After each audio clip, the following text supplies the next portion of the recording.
Assalamualaikum warahmatullahi taala wabarakatuh. My name is Shaiful Akmal and I'm the leader of Group 8, and today our group will be discuss about case study review about company Google's. The topic is about Google's handling of the echo chamber manifesto.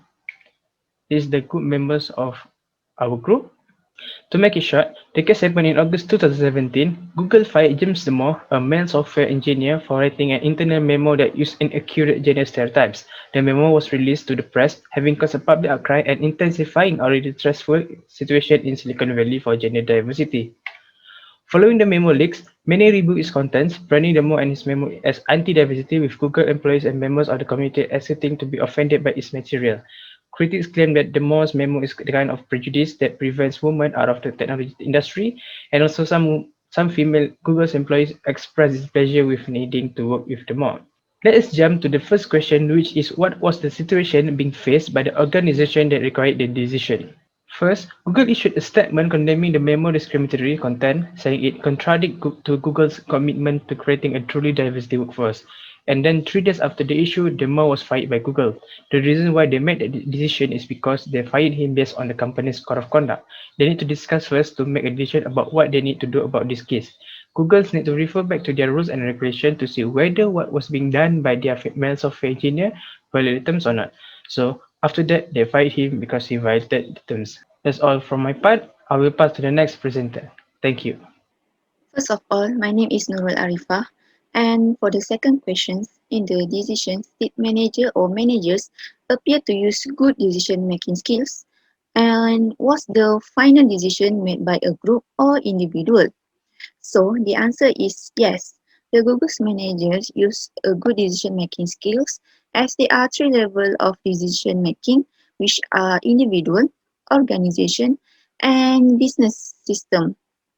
So the Google's managers use the organization approach as it is involved with the ethical of employees. The to choose the appropriate level of decision making is important as sometimes the ethical problems have can be solved with the approach and the final decisions of the Google is made by a group. This is because logically a big company is need a different views from the top management. It is because they need to take care of their stakeholders, uh, such as the other employees and the customers. Okay, Assalamualaikum warahmatullahi wabarakatuh. My name is Nur Izam Ibrahim and I will talk about what are the ethical implications of the decisions and who is likely to be impacted.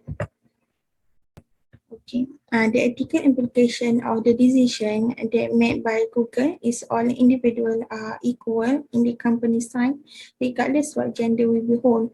So the Google company decide to fire the male workers who posted a memo that relied on gender discrimination. So indeed, women and minorities are likely to be impacted as they often may seem more minority than men or less capable of handling stress rather than men.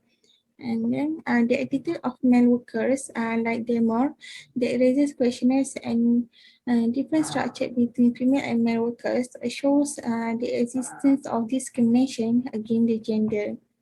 Next, it clearly proved that women are still faced with glass ceiling situation that severely restrict women careers progress. In addition, women also likely not recognized as development partners who can be formed to solidify the company performance. So in conclusion, the right decision was made by the chairman of Google as it helps enhance and support the development of women in employment sector and curb the rejection factors toward women participation in employment. So I continue to answer the question D. I think first of all I disagree with most demo memos.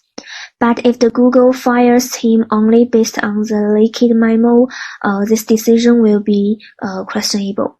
No matter how the U.S. government claims to respect the freedom of the speech, this is not convincing. Freedom of the speech should not include discriminatory speech. However, to reduce discrimination, especially deep-rooted prejudice, first requires more dialogue and contact.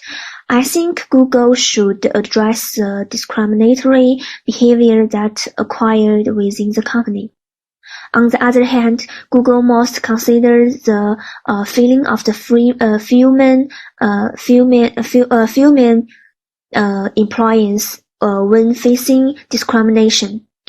It should support equality and address the uneven role of the men and women in companies.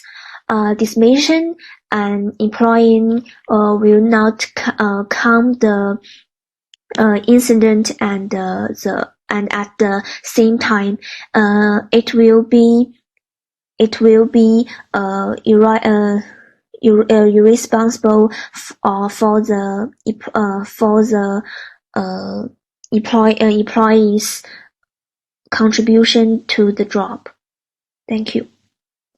So for question E, would you have made a different decision based on Islamic ethics? If yes, what would it have been and why? If not, why?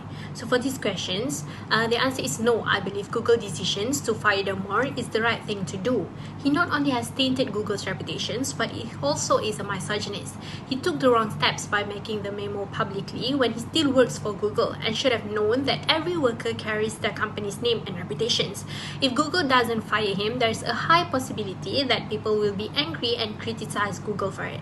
Keeping a misogynist man in a workplace where there was a system of peer reviews will discriminate other workers, especially female one, if they ended up being the person Damore will review, considering that he believes men are better than women at work. Also, there's nowhere to be found in the Quran that stated one gender is superior to the other, rather than makes it clear that the sole basis for superiority of any person over another is piety and righteousness, and not gender, color or nationality.